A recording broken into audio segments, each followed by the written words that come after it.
4살의 예솔이가 소리꾼 이자람이 되었다. 19의 나이에 그 어렵다는 춘향가를 8시간 만에 완창하고 기네스북에 이름을 올린 이자람.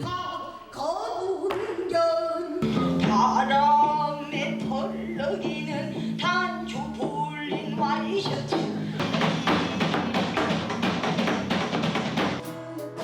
그녀는 국악과 뮤지컬을 접목시키는가 하면 락그룹 아마도 이자람 밴드의 리드 보컬로 홍대 클럽에서 활동하고 있다.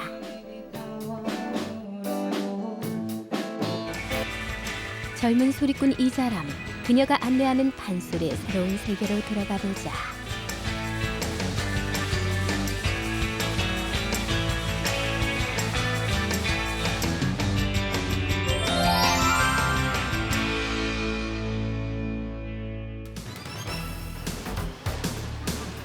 젊음의 거리 홍대. 독특한 음악 세계를 가진 그룹들의 공연이 이어지는 한 클럽에 그녀의 이름이 있다.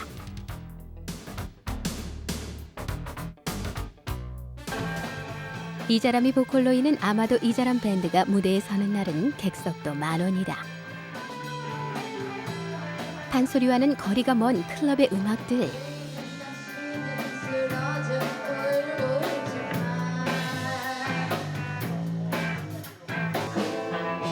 드디어 이자람 밴드의 순서다.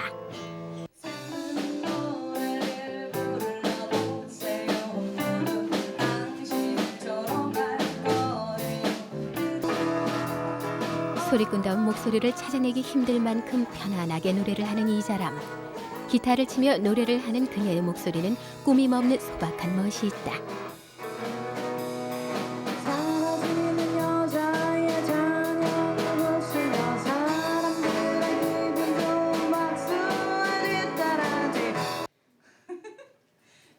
이자람은 창을 하는 사람이라면 온몸에서 나는 소리를 모두 다 낼 수 있기 때문에 노래를 잘할 수밖에 없다고 설명한다. 그래서 그녀에게 단순히 노래를 잘 부르는 것은 의미가 없는 일이다.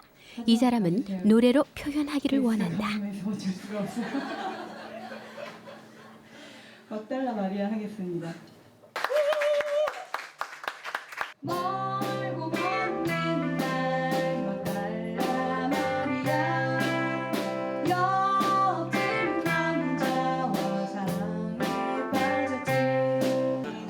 스타일 같은 게 되게 느낌 같은 거를, 감정 같은 걸 되게 재밌게 다 표현하는 것 같아서 감정 표현이 되게 감정이 잘 드러나는 것 같아요. 그러면 이자람 밴드의 멤버들은 그녀를 어떻게 생각할까? 가수로서보다 싱어송라이터로서의 가능성이 굉장히 우리 동시간대에 살고 있는 우리나라의 모든 음악인 중에 몇 안 되게도 좋다고 생각합니다. 무대에서는 되게 온화하고 온순한 편인데 그 판소리 공연하는 거 보니까 되게 카리스마가 있던데요. 그래서 깜짝 놀랐던 기억이 납니다. 30살. 새로운 세대의 국악인 이자람은 자유로운 소리꾼을 꿈꾸며 자신의 자리를 스스로 만들어 나가고 있다.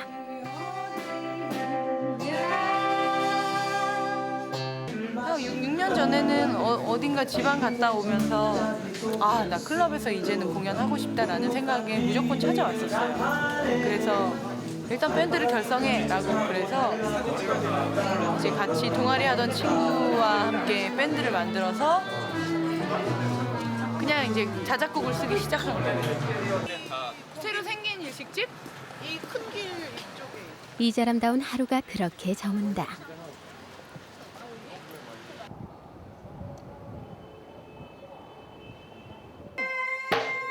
다음 날 이자람이 찾은 곳은 극장의 연습실. 다음 달 있을 사천가 공연을 준비하기 위해 막바지 연습이 한창이다. 글쎄 우리 말고 다른 신을 파견하셨나? 아 누구시냐니까! 사천가는 2007년 초연된 이자람의 창작 판소리로 그녀는 이 작품에서 음악, 대본, 배우, 감독력을 모두 소화해냈다. 오빠가 알아서 한다고. 이리 손수 찾아와 또다 우리를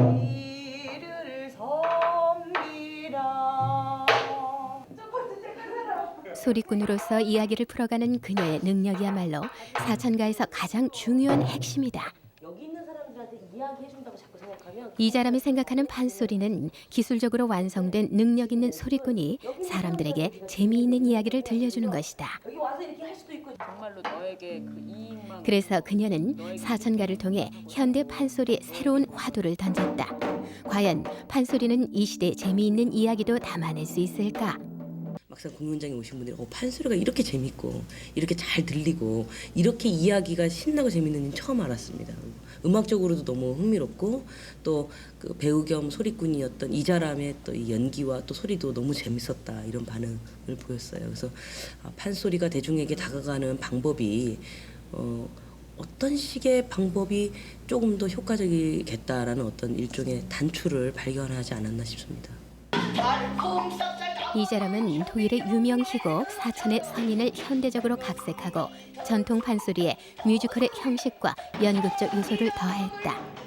그간 판소리에 무관심했던 관객들도 이 공연에 뜨거운 관심을 보였다. 이자람이 말하는 사천가의 매력은 바로 지금 이 순간이다. 판소리 브레이트 사천가는 정말 지금의 얘기를 담고 있어요. 지금의 시세, 지금 뭐 여러 가지 사회에 일어나는 일들, 그 안에서 살려고 노력하는 어떤 우리네의 이야기. 그것은 분명히 숨을 벌떡벌떡 쉬고 있는 이야기이고 그것이 근본적으로는 가장 다른 점이라고 생각을 해요. 이거 하나 주세요. 오늘 한 끼도 안 드셨다며요? 네, 어쩌다가. 하루 24시간이 모자란 이자람. 그녀는 쉴 틈 없이 또 움직인다. 대학의 특강으로 창작 수업을 맡게 된 것.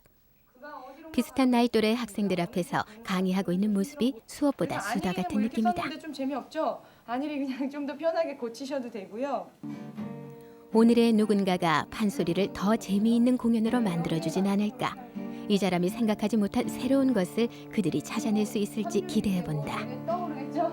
가사를 만들고 그 가사를 흥얼거려보는 노래를 만드는 수업을 했는데요. 이게 그 이자람 쌤의 스타일에 맞춰서 저희가 해봤는데 그게 저희한테 맞았고 되게 흥미로운 수업이었습니다. 그녀의 마음이 더 바쁜 이유는 논문 심사를 앞두고 있기 때문이다. 공을 들여 완성한 논문이지만 걱정이 앞선다. 소리로는 젊은 명창이라 불리지만 실전을 이론으로 옮기는 작업은 쉽지 않았다. 논문을 쓰는 시간이 부족하다기보다는 쓰기 위해서 고민을 하는 그 시간보다 여유가 없어요. 시간의 여유가. 그래서 과연 가능할지 해내면 스스로 장하다고 하려고요. 부기모사 정욱 그녀의 논문은 어떤 모습일까? 여기 강이 흐르고 있습니다. 여기가 19세기고 건너가 여기가 20세기 그리고 21세기라고 했을 때 사실상 판소리는 이 19세기에서 만들어진 겁니다. 그리고 우리는 지금 여기 21세기에 살고 있고요. 대개의 학자들이 이 21세기의 시각을 가지고 이 논리로 19세기를 먼발치에서 바라봅니다. 그러니까 그 껍데기만, 그 표피만 볼 수밖에 없겠죠. 그래서 항상 아쉬움을 갖는데 이 사람의 경우는 이 강을 건너갑니다. 그래서 19세기에 가서 말을 바꾸면은 동쪽 김현수의 몸속에 들어가서 김현수의 무의식조차도 의식화시켜내는 이제 그런 시도를 하고 있습니다. 그녀를 멈출 수 없게 만드는 도전과 실험 정신. 바쁜 일상과 스트레스의 한 가운데서 이자람은 적벽가의 한 소절을 부른다.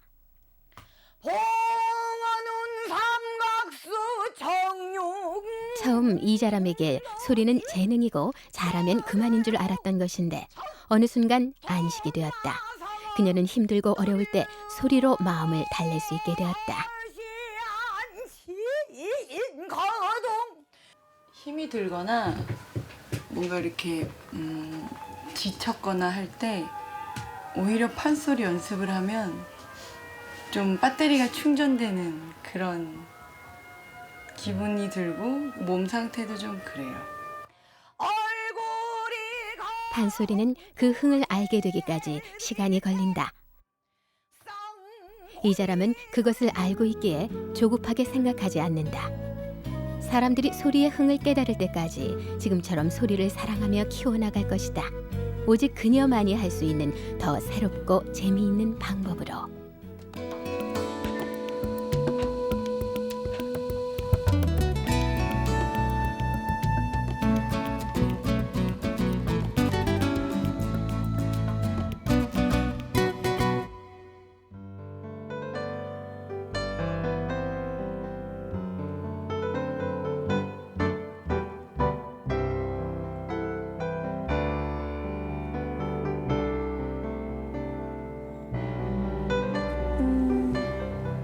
그냥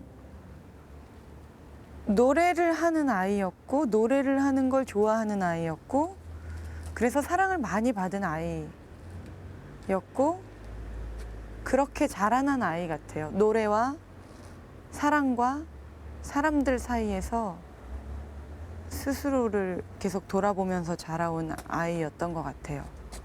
굉장히 명랑했고요. 사랑을 되게 듬뿍 받았었고요. 그리고 예솔이 때문에 유명세를 일찍 타서 어딜 가나 사람들의 눈에 띄고 그 사람들이 되게 예뻐하는 아이였어요. 그래서인지 그 남들 눈에 띄는 것 자체가 제게는 어려서부터 일찍 고민이었어요. 학창 시절이 제일 힘들었어요. 이를테면 예솔이랑 친해지고 싶은 어떤 아이들에 의해서 야, 너 나랑 친구해. 그랬을 때 이제 개인적인 의견으로 싫어라고 말을 하면 어느새 그게 그 친구는 상처가 돼서 저를 때린다던가 혹은 뭐 어떤 수많은 뭐 루머들 있죠. 예솔이 엄청 부자라서 맨날 토끼털 옷만 입어. 보기 싫어. 뭐 그런 사람들. 그래서 길을 가다가 괜히 생판 모르는 언니한테 욕을 먹기도 하고 뭐 그런 어떤 자잘한 소설 같은 이야기들이 제 삶에 좀 있어요.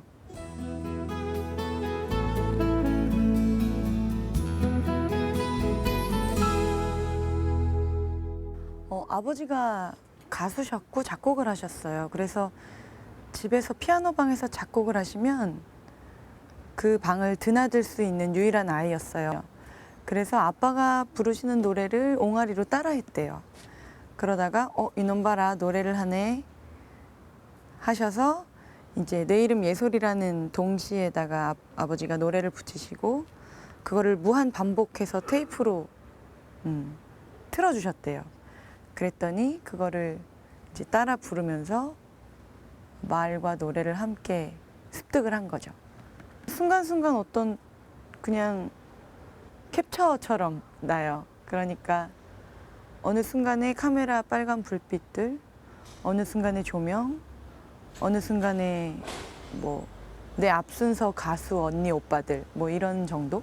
그 시기에 겪을 일들이 이만큼 있는데 저는 다른 것들을 미리 좀 겪은 것 같아요. 뭐 무대 뒤에 어른들의 대화, 뭐 무대 뒤에 어른들이 얘기하는 여러 가지 문제라면 문제, 얘기들 이런 것들을 어렸을 때 그냥 옆에서 들으면서 자랐기 때문에 조금 애늙은이 같이 자랐어요. 애늙은이 같다는 얘기를 되게 많이 들으면서 자랐어요.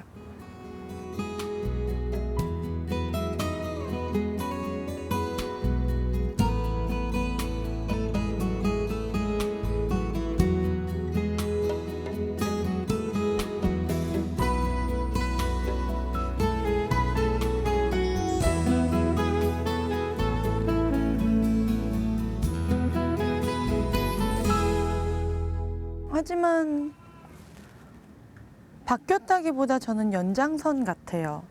노래를 시작하면서 자라왔고 그러던 아이가 판소리라는 또 다른 큰 노래를 만났고 그래서 이렇게 크게 자라난 거지 딴 길로 확 바뀐 건 아닌 것 같고 그리고 어려서도 계속 동화책을 녹음하고 이야기해주고 이런 걸 즐겼던 제가 판소리라는 또 이야기를 전달하는 새로운 구조의 장르를 만났단 말이죠. 그래서 그것이 많이 다르진 않은 것 같아요. 장면을 설명함에 있어서 음악과 리듬이 그리고 베이스 라인이 같이 어울리게끔 만들어진 이런 장면이 있습니다. 주인공 순덕이가 한강에 갔는데 웬 남자가 자살하려고 그래요. 그래서 자살하지 말라고 딱 붙들어 보니까 너무 잘생긴 거예요. 자기 스타일이에요. 그때 베이스 라인이 흐릅니다. 딴다라라라란다라라라 따디띠 우수에 찬 강렬한 눈빛 하늘을 찌르게 오똑선 콧날 바람에 벌럭이는 단추 풀린 와이셔츠 눈빛을 가리는 검은 머리카락 고독을 끌어안은 이 오빠 무언가 아픔이 있구나 삶의 고뇌를 끌어안은 이 오빠가 궁금하다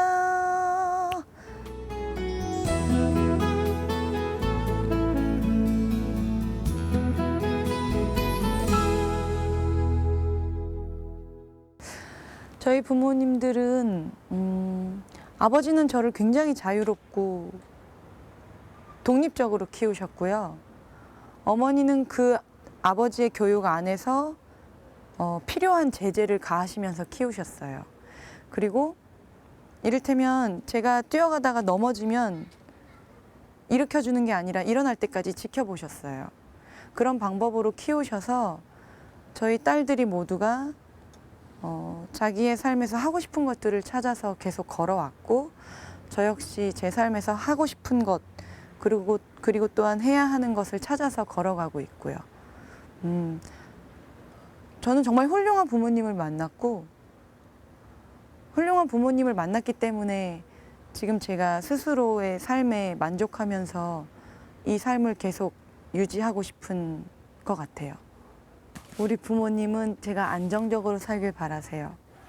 안정적인 직업, 안정적인 명예, 안정적인 자본이겠죠? 모든 부모가 자식들에게 바라는 걸 거예요. 왜냐하면 우리의 부모 세대는 너무 불안한 삶을 사셨고 집 한 채 마련하는 게 되게 인생의 꿈이었던 세대잖아요. 그래서 마땅히 그런 요구를 암묵적으로 하시는 것 같은데 지금은 정말 잘 모르겠어요. 부모님의 말이 맞는 것도 같아요. 제가 어떤 힘이 있는 안정적인 자리에 올라서야 내가 하고 싶은 작업들과 내가 하고 싶은 말들이 힘이 실린다는 거를 점점 깨닫고 있거든요.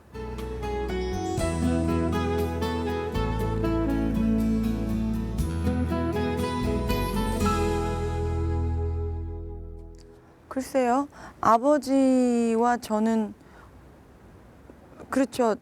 다른 아버지와 딸들도 마찬가지겠지만 조금 더 많이 서로의 삶이 이렇게 붙어 있었어요. 아버지는 저를 키우면서 아버지가 못다 이룬 어떤 노래하는 사람의 꿈, 아버지가 못다 이룬 유명한 노래하는 사람 이런 걸 원하셨던 것 같고 저는 유명하게 커서 판소리를 만나서 유명함 이전에 내가 탄탄히 이루어야 할 것들을 먼저 찾기 시작했어요. 그래서 제가 대학을 가면서부터는 제 스케줄이나 제가 하는 활동, 제가 하는 창작은 아버지께서 점점 손을 대지 않게 되셨고 그건 일단 제 의지가 좀 더 컸어요. 아버지는 섭섭하셨겠죠.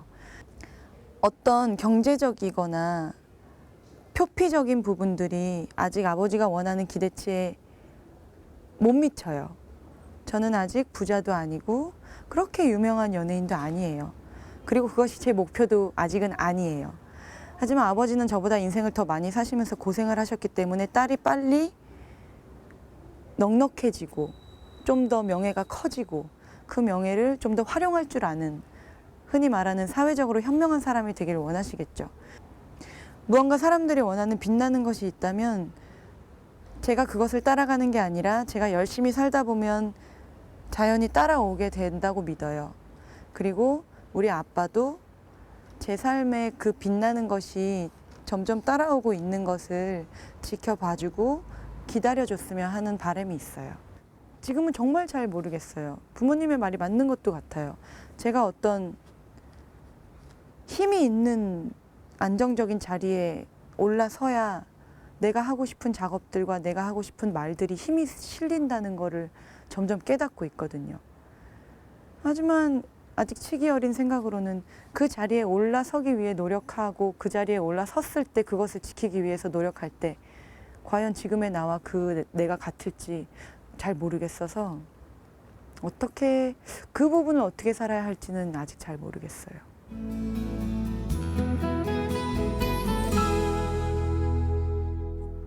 국악하는 친구들을 모아서 단체를 만들었을 때 아빠가 정말 우려를 많이 하셨어요. 너 왜 이만큼 이름이 있는 애가 왜 이제 다시 시작을 하려고 그러는 거야? 왜 맨 땅에 헤딩하는 거야? 그러다 너 배신당한다. 굳이 밑으로 내려가려 하지 마. 지금 네 위치에서 올라가면 되거든 이라고 말씀을 하셨고 저는 그것에 대해선 반대했었어요. 내가 밑으로 내려가는 건지 옆으로 가는 건지 위로 가는 건지 아직은 섣불리 말할 수 없다. 그리고 나는 일단 친구들과 오해를 풀고 싶기 때문에 국악하는 친구들을 만나서 얘기하고 싶고 같이 작업을 하고 싶다 였었고 결국 제가 그 안에서 많이 배우고 다치고 하면서 그 단체를 그만두고 나왔을 때 아버지는 가장 아파하셨어요.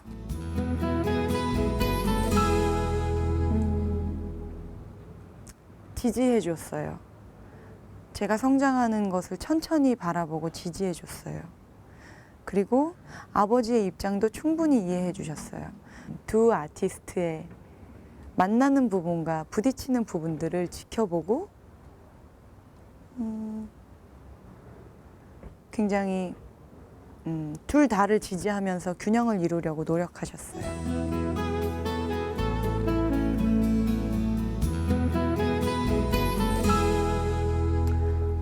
터닝 포인트가 한꺼번에 왔었어요. 29대 제게 너무 잘해주던 남자친구가 갑자기 저를 버리고 떠나갔어요. 너무 시간도 안 주고 왜일까? 그때 정말 스스로를 이렇게 돌아봤어요. 이렇게. 그때 너무 좋은 경험을 했고 그래서 그때 처음으로 내 주변에 나를 사랑하는 사람들이 자람아 사랑해 라고 얘기해 주는 것들이 익숙하지 않고 고마웠어요.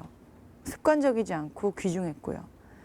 그리고 되게 내가 살아있는 것 자체가 너무 존엄하구나를 그때 호되게 채이고 나서 깨달았어요. 그리고 그 시기에 또한 덴마크에서 너무 훌륭한 뮤지션이 우리나라에 놀러 왔다가 저랑 즉흥으로 같이 노래를 하면서 논 적이 있었는데 48이나 먹은 그 유명하다는 그 사람은 이 사람은 너무 어린아이같이 순수한 그 무언가가 전혀 변하지 않은 채로 자기 길을 계속 치열하게 살아온 사람인 거예요. 그래서 그때 되고 싶은 사람이 변했어요. 저도 변하지 않는 무엇, 열려있는 사람이 되고자 하는 열망이 생겼어요. 그리고 머리로 열려있는 게 아니라 진짜 가슴으로 열려있는 사람이 되고 싶더라고요. 그 시기가 아주 저한테는 많은 것들이 깨달음으로 왔던 좋은 시기였어요. 29. 그리고 30이 되면서 정말 홀로서기를 시작하면서 주변에 아주 작은 것까지 고맙고 귀중해지더라고요. 뭐 이게 언제까지 지속될지 몰라요. 아직 많은 시간이 남았고 저는 또 많은 오류를 범하겠죠. 하지만 달라진 건 뭐냐면 강해야 해서 버티다가 자극이 왔을 때 똑 부러지던 제가 아니라 나약함을 인정했기 때문에 어떤 자극이 왔을 때 유연하게 다쳤다가 다시 제자리로 일어설 줄 아는 그런 유연함이 좀 생긴 것 같아요. 이 유연함이 앞으로도 좀 유지됐으면 좋겠어요.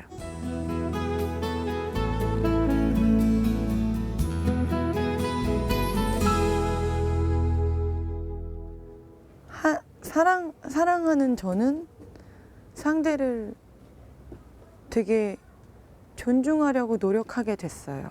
예전에는 누구나 다 저를 사랑해줬기 때문에 남자친구에게도 더 큰 사랑을 바라거나 받는 걸 당연시 여겼었던 것 같아요. 근데 그게 아닌 걸 얼마 전에 깨달은 거죠. 그래서 이제 시작하는 사랑은 정확하게 주고 받고 주고 받고를 하고 싶어요. 그리고 나의 무엇이 존중받고 사랑받는 만큼 상대의 무엇이 존중받고 사랑받아야 마땅한 것 같고 그만큼 계속 귀를 열어야 되는 게 제가 하고 싶은 연애예요.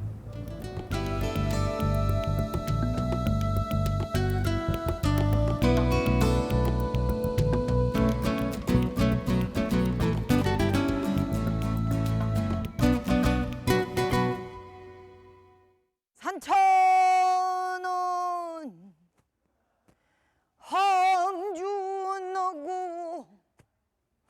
수목은 총잡았니 마아나그 눈 쌓이고. 제가 어렸을 때 이제 내 이름 예솔아라는 노래로 활동을 했었잖아요. 그 예솔이 활동을 하던 초등학교 3학년 때 그 방송국 프로에서 어린이 프로 오프닝을 예솔이가 판소리를 배운 걸 부르는 걸로 하자라는 아이디어가 있었어요. 그래서 저는 이제 그 프로그램을 위해서 판소리를 이제 배워야 했었고 그걸 가르쳐 주러 돌아가신 은희진 명창님께서 가르쳐주러 방송국에 오셨어요. 처음에 아주 제일 처음에 선생님 만났을 때는 제가 입도 안 열었었대요. 선생님이 짜증은 되어서 무엇 하나 해봐 그러는데 한 30분은 입도 안 열었었대요. 굉장히 고집이 센 아이였거든요. 근데 어떤 선생님의 포스가 있었던 것 같아요. 선생님께서 계속 어르고 달래서 첫 마디를 딱 떼어 놓으니까 그 후로는 굉장히 신나게 선생님을 따라 했었대요. 그 신봉사가 곽씨 부인 무덤에 묻고 돌아와서 대목을 저한테 제일 처음 가르쳐 주셨어요. 그게 안일이부터 하자면 동네 사람들이 말려허요. 여보시오 봉사님, 사자는 불가 부생이라 죽은 사람 따라가면 저 어린 자식은 어쩌시려. 어서 가옵시다. 신봉사 동네 사람들에게 붙들리요. 집이라고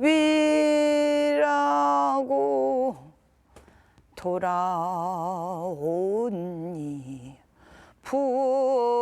푸근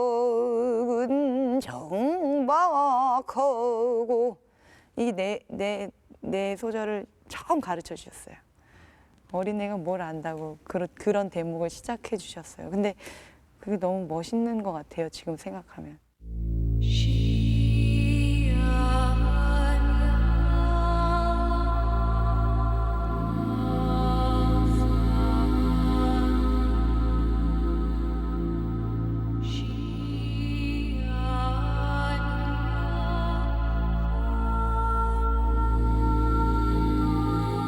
기예적으로는 인간이 자기 온몸에서 낼 수 있는 모든 발성을 태어나면서는 굉장히 큰 울음소리로 태어나잖아요.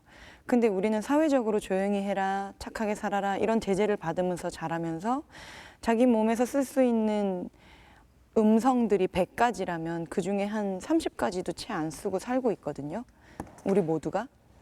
근데 판소리는요, 그 100가지를 최대한 사용하려는 어떤 기계적인 측면이 있어요. 성음에서. 그것들이 너무 대단하고요. 그것을 계속 부단히 훈련하는 과정이 필요하고 그러한 노력이 필요한 만큼 어떤 내공의 음악이긴 해요. 근데 그 부분만 강조할 수는 없어요. 그렇게 되면 너무 어려운 음악이거든요. 근데 판소리는요, 어떠한 이야기가 주되게 있어요. 이 이야기를 전달하는 사람이 강한 의지로 그 이야기를 전달하는데 아까 말한 어떤 훈련에 의한 굉장한 내공의 이 성음들을 사용해서 관객들을 집에 안 가게 붙잡는 거죠. 이야기와 성음으로. 그리고 그 긴 이야기가 지루하지 않도록 굉장히 다양한 리듬을 사용해요. 그리고 또한 스스로의 어떤 재능, 이 판을 운영하는 재능, 이 안에서 고수와 호흡하는 재능, 관객과 호흡하는 재능 이런 것들을 굉장히 즉흥적으로 발산해서 모두가 행복한 몇 시간을 만들도록 하거든요.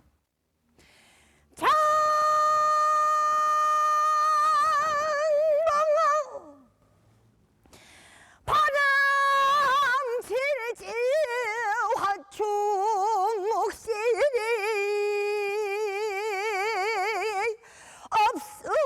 없으니 앵부원한기 근처난디. 사실 완창을 몇 시간 했다라는 기록은 저한테 중요하지 않았어요. 단지 돌아가신 선생님께서 춘향가 8시간 완창해라라고 하셨고 저는 선생님의 말이 곧 진리였기 때문에 해야 했고 그래서 하고 싶게 했어요, 스스로. 그러다 보니 스스로 8시간을 준비하면서 엄청 많이 싸웠거든요. 왜 판소리를 하는가?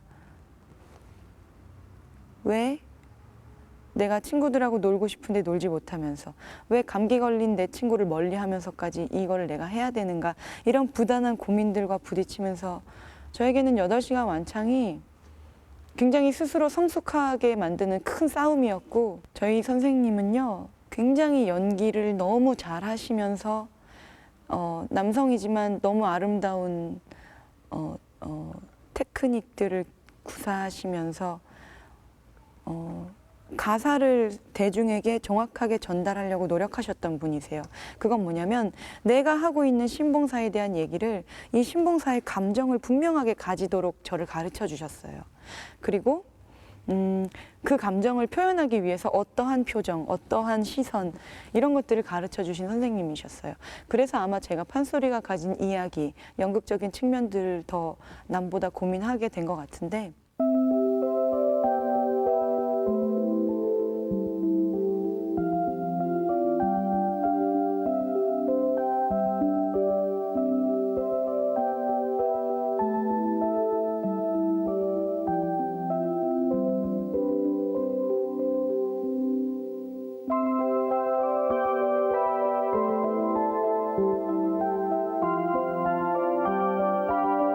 딸같이 키우셨고 아빠처럼 따랐고 저에게는 판소리가 곧 선생님이었고요.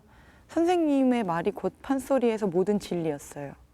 그래서 선생님이 돌아가시고 나서 다시 판소리를 하면서 처음으로 17년 만에 거의 처음이라고 할 수 있어요. 판소리가 나 이 사람에게 정말 무엇인가라는 고민을 그때서 시작하게 된 것 같아요. 그때까지는 선생님이 계셨기 때문에 했고 선생님이 곧 판소리였는데 홀로 서기를 시작한 거죠. 판소리로서, 판소리꾼으로서. 8시간 완창할 때였는데요. 4시간이 끝나고 나서 쉬는 시간을 처음 가졌어요. 그때 체력적인 한계가 처음으로 왔어요. 어렸지만 감당할 수 없었죠. 그건 누구나 감당하기 힘들었을 거예요. 근데 4시간이 끝나고 컴컴한 무대 뒤를 돌아서 좀 암담한 기분으로 걸었어요. 생전 처음으로 못하겠다는 기분이 들었거든요, 몸이. 근데 선생님이 되게 무뚝뚝한 분이신데 무대 뒤에서 이렇게 뭐가 퉁 부딪혀서 봤더니 선생님이세요. 근데 선생님이 처음으로 저를 굉장히 따뜻하게 꼭 안아주셨어요. 그리고는 잘했다. 그대로만 해라. 한마디 하시고 또 멋있게 가셨어요. 그래서 남은 4시간을 마치 마라톤의 러너스 하이를 뛰어넘듯이 뛰어넘어서 쭉 갈 수 있었어요. 스가이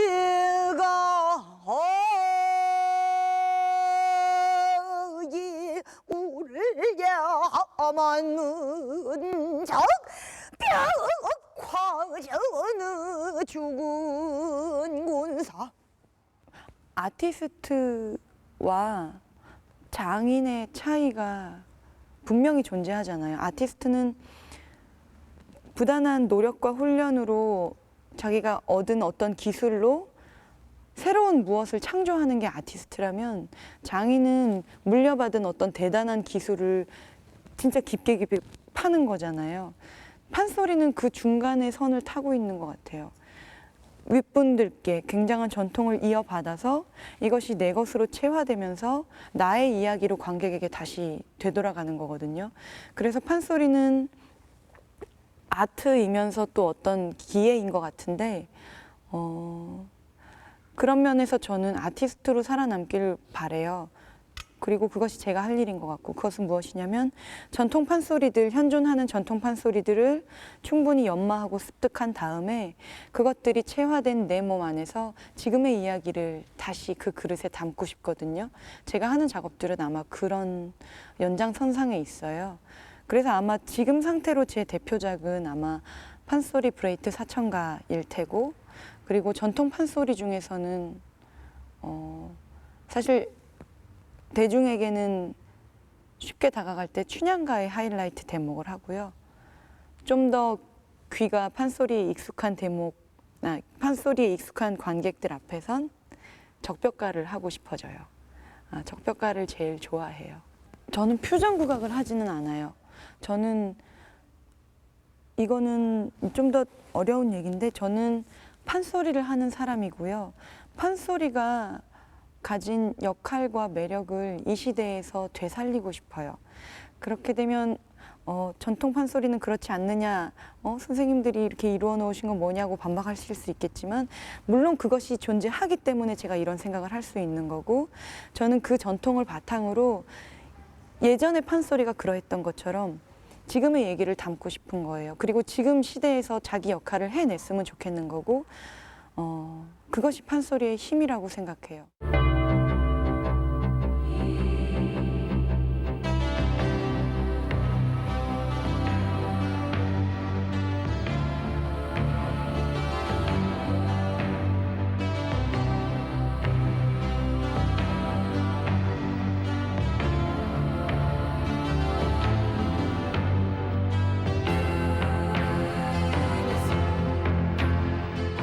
완창은 앞으로 계속 할 거예요.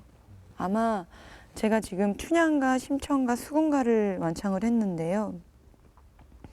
이것은 완창을 했다라는 기록이기보다는 그 하나하나를 다 받아낸 제가 스스로의 싸움을 관객들 앞에서 어느 약속한 시간을 잡아놓고 시작하는 거거든요. 그래서 아마 지금 배우고 있는 적벽가도 제가 다 선생님께 배우고 나면 어느 시간, 어느 공간을 정해서 관객들에게 나 적벽가 배운 거 완창하겠습니다 라고 약속을 한 후 그 시간을 향해서 계속 이제 또 적벽가와 싸우겠죠. 그러고 나서는 또 흥보가를 배우면 또 그런 시간을 가질 테고, 그리고 나면 모든 5바탕을 완창을 하고 나면 아마 그때부터는 완창이 제게는 진짜 공연이 될 거예요. 관객과 함께 신나게 한판 노는 공연. 저는 판소리가 우리 것이어서 전통이라서 하고 있는 게 아니에요. 저는 단지 수많은 음악 장르와 수많은 공연 장르 중에서 이자람이가 가장 매력을 느끼는 무엇이기 때문에 판소리를 하는 거예요. 그렇다면 이것을 괜히 저 혼자 제가 특별해서 느낀 게 아닐 거란 말이죠. 제가 콜라 좋아하듯이 옆 친구가 콜라 좋아하고, 제가 어떤 연극을 보고 감동을 받듯이 이 친구도 받고, 그렇다면 제가 판소리를 좋아하는 이유에 분명히 지금을 사는 젊은 사람들도 좋아할 수 있단 말이죠. 하지만 우리는 우리 것 혹은 전통이라는 단어 안에 너무 많은 선입견과 편견이 있어서 즐길 수 있는 자신의 권리들을 이렇게 놓치고 사는 것 같아요. 아마 우리가 이만큼 섭렵하고 있는 음악보다 이만큼을 더 섭렵한다면 세상은 좀 더 지금보다 부드럽고 풍요로워질 거예요. 그중에 이만큼은 판소리의 영역인 것 같아요. 그래서 저는 더 많은 사람들이 판소리를 직접 겪었으면 좋겠고, 직접 경험해 본 다음에 그 다음에 이제 개인의 취향에 따라서 나는 판소리는 내 취향이 아니야, 혹은 판소리 내 취향이야, 이렇게 선택이 됐으면 좋겠어요. 하지만 지금은 그 이전에 이미 선택이 거세되는 것 같아서 제가 할 일은 내 친구에게 판소리를 보여주고 소개해준다 인 것 같아요. 원조라는 새가 되어 조승상을 원망하여 지지거져